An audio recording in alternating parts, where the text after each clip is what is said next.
What's up guys, welcome to Tech Predator. The tech industry has never seemed certain about whether tablets are entirely their own device category or best served simply as a replacement for laptops, and no tablet feels more emblematic of that uncertainty than the Tab S8 Ultra. With an enormous 14-inch display, this is a beautiful device for media consumption and web browsing, but with prices starting from $1,099, it's hard to imagine many people dropping that kind of money to watch Netflix on a train. After all, how could you afford it after paying Netflix's newly increased fees? The display's size and aspect ratio look a lot like a laptop's, especially with the keyboard cover attached, and with Samsung's DeX interface this is a surprisingly capable computer alternative. On the other hand, that keyboard case is both optional and extortionately priced. Samsung does include an S Pen stylus for free with the tablet, but this is too large a tablet to simply hold in one hand and use a stylus with the other. How well the Tab S8 Ultra works will depend a lot on why it appeals to you and how much money you have to burn. If talk about its design and build, an enormous display. It is slim but solid construction. The display has a noticeable notch. The first thing that anyone notices about the Tab S8 Ultra is that this thing is massive. This is Samsung's first Ultra tablet and the company has gone all out. The 14.6-inch display is not only comfortably larger than the 12.4-inch screen of the Tab S8 Plus, but is also much bigger than Apple's closest rival, the 12.9-inch iPad Pro model. It's an enormous screen, bigger than many laptops, and of course, that makes the tablet as a whole pretty big. To Samsung's credit, it's worked hard to keep the S8 Ultra slim despite that. Somehow, almost impossibly, this is just 5.5mm thick, thinner than both those other two tablets.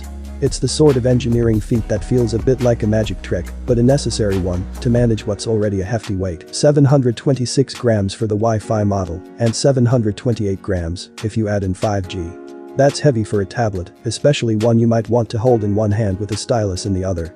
That means that because of the size, the Ultra is downright awkward to use as a tablet a lot of the time. It's just too big to comfortably take notes on, use as an e-reader, or even just use to browse the web from your sofa. Of course, this would be light for a laptop, but Samsung's official book cover keyboard weighs another 644 grams in its own right, taking you up to 1.37 kilograms total, which is actually heavier than some equivalent laptops. If you do opt to buy the keyboard, which is an extra $349 by itself, be aware that it's good, but not great. It's comfortable enough to type on, and I love the expansive trackpad, but the screen detaches a little too easily from the keyboard, and together with the kickstand its footprint is enormous. This won't be a friendly option for working from a plane or train. As for how the Ultra looks, Samsung has kept things restrained. While the S8 and S8 Plus come with some colorful finish options, the Ultra is only on offer in graphite gray.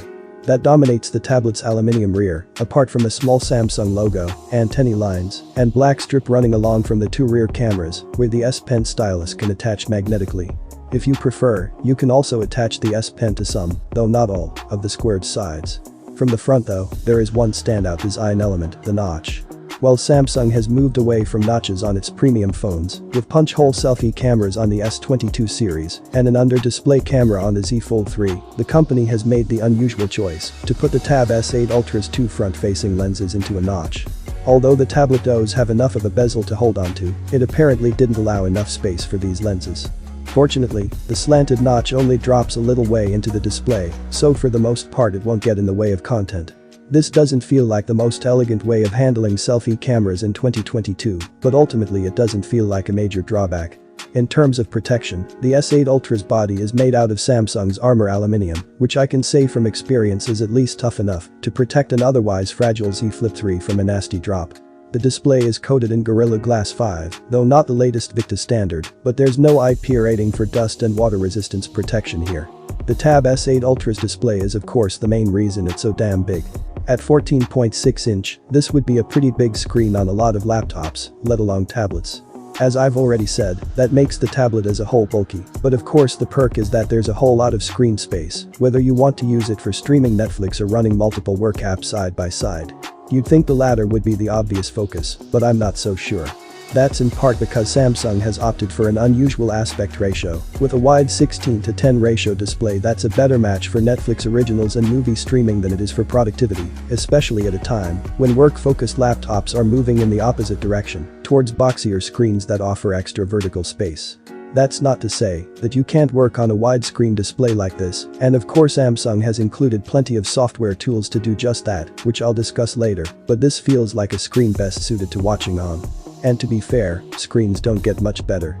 This is a 120Hz AMOLED panel, capable of smooth animations and fast frame rates, while rendering content in beautiful detail and depth at a crisp 1848 and 2960 pixel resolution. HDR10 Plus support rounds out the feature set, helping supported content look its best, though there's no support for the Dolby Vision standard, despite the tablet's impressive quad speakers supporting Atmos. Samsung has included an in-display fingerprint sensor too, found along the bottom of the screen, or the right-hand side, when using at landscape. This is as fast and reliable as you'd expect. Of course, the other key feature is that this display supports input from Samsung's S Pen stylus, which comes included with the tablet. This latest version has shaved the response rate, so much that the stylus essentially feels instantaneous, eliminating the awkwardness from taking notes or drawing doodles. The S Pen itself boasts only a single button, but Samsung's Air Actions allowed you to combine this with gestures to trigger a range of customizable effects unique to each app, adding an extra level of functionality to the stylus setup. Also, you'd be worried if a tablet this expensive didn't have specs to match, but Samsung hasn't skimped there. The Tab S8 Ultra is powered by Qualcomm's Snapdragon 8 Gen 1, the company's most powerful chip yet, and can be spec'd with up to 16GB of RAM and 512GB of storage, though this will make an already expensive tablet even more so. If you don't care about the RAM, bear in mind that the S8 Ultra supports microSD cards up to 1TB, so even the cheapest SKU can easily be expanded to offer a lot more storage. Performance is inevitably impressive. I've actually been testing out the S8 Ultra's cheapest version, with 128GB storage and 8GB RAM, but I've found even this model able to comfortably keep up with anything I've thrown at it, including multitasking multiple apps and split screen for a full workday. In benchmarks, this is the most powerful Android tablet we've tested yet, though it must be said that it lags far behind Apple's latest M1-powered iPads. Impressively, it manages to drive relatively high frame rates on Xpench's more demanding graphics tests despite the high WQXGA+ resolution. I'd worried that, because the build is so slim, I'd see overheating problems, but I haven't noticed any so far. It's worth noting that the S8 Ultra is among the products that Samsung has admitted can have performance throttled in certain apps by the company's game optimization service, especially many games. This will limit performance, though Samsung is issuing patches to reduce the throttling behavior. The 8 Gen 1 is also capable of providing 5G networking, though you'll have to pay extra for it. By default, the tablet is Wi-Fi only. Beyond 5G, you'll find Wi-Fi 6E supported along with Bluetooth 5.2. There's no NFC included, but I think that's fine. I struggle to envision many people breaking a 14.6-inch tablet out to make a contactless payment with.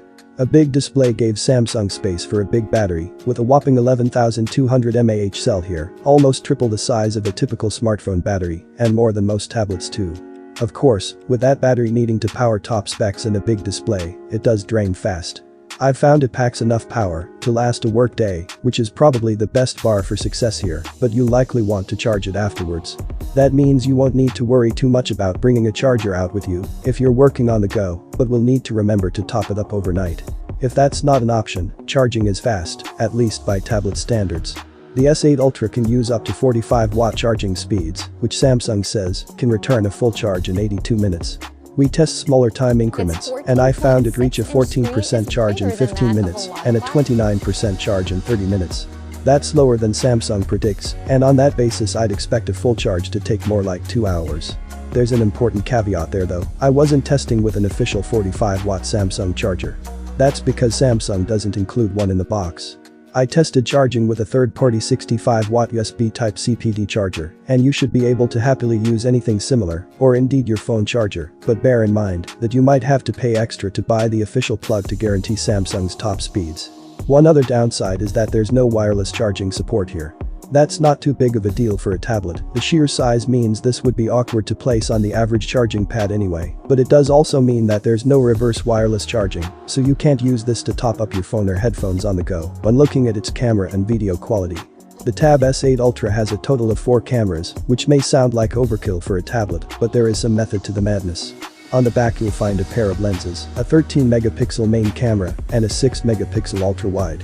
I'll be honest, I've had to force myself to use these to test the tablet out, and I can't imagine many cases in which people would rely on them. This is far too bulky a device to use as a camera in any traditional sense.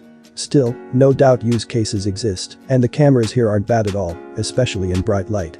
The ultra-wide is limited, with low dynamic range and splotchy details, but the main camera generally gets the job done. The two front-facing cameras are arguably more important, as they'll kick in if you want to use the Tab S8 Ultra for video calls, and whether or not you buy into the notch will really hinge on their quality. Both lenses use 12-megapixel sensors, though there's still a slight quality drop as you switch to the ultra-wide, though much less so than with the rear cameras. In stills, both cameras take detailed, vibrant shots, but the main lens handles dynamic range and challenging lighting better.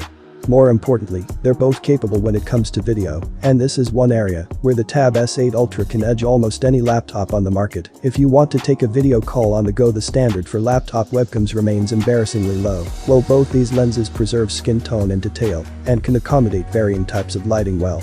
Let's discuss its software and specs. The Tab S8 Ultra ships running Android 12 with Samsung's One UI 4.1 interface on top.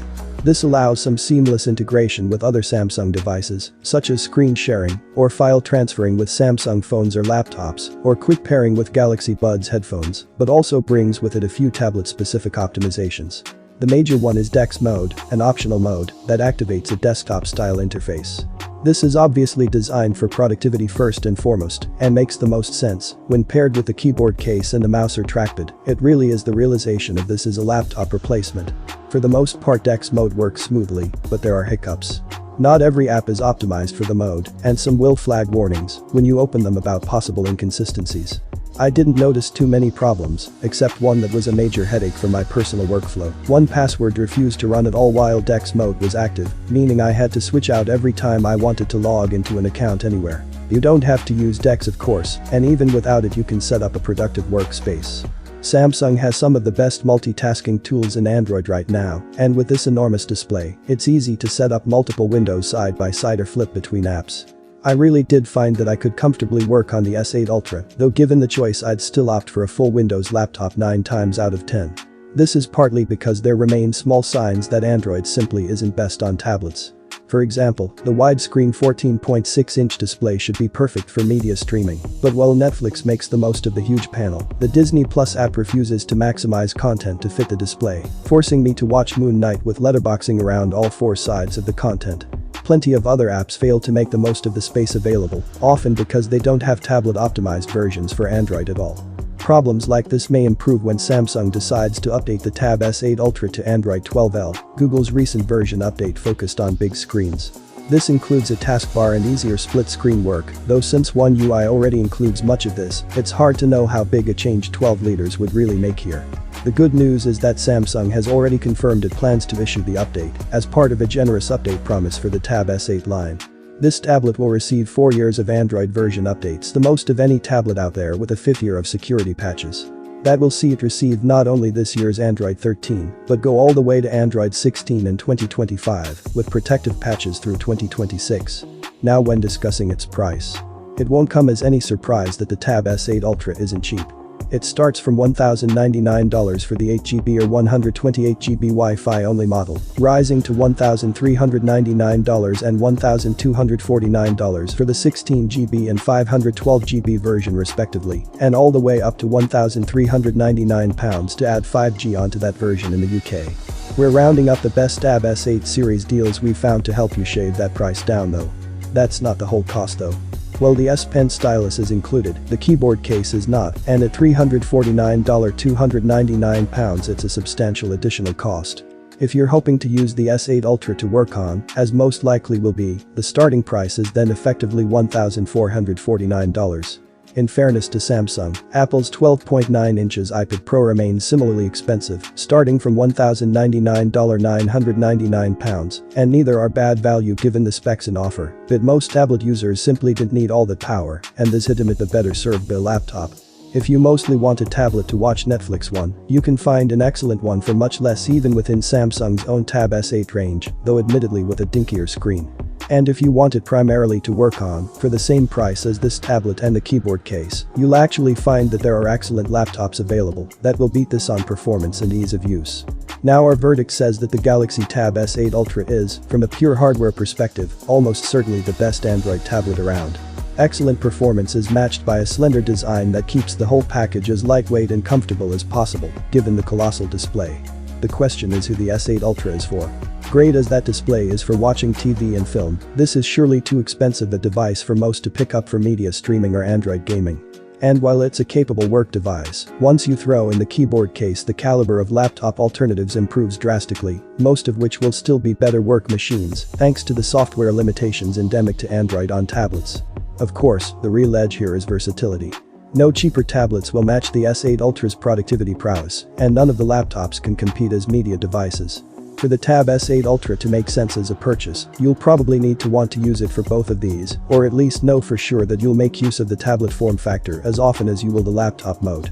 If you can afford it and, more importantly, justify it, this is unlikely to disappoint. But at this price, most of us are better off looking elsewhere.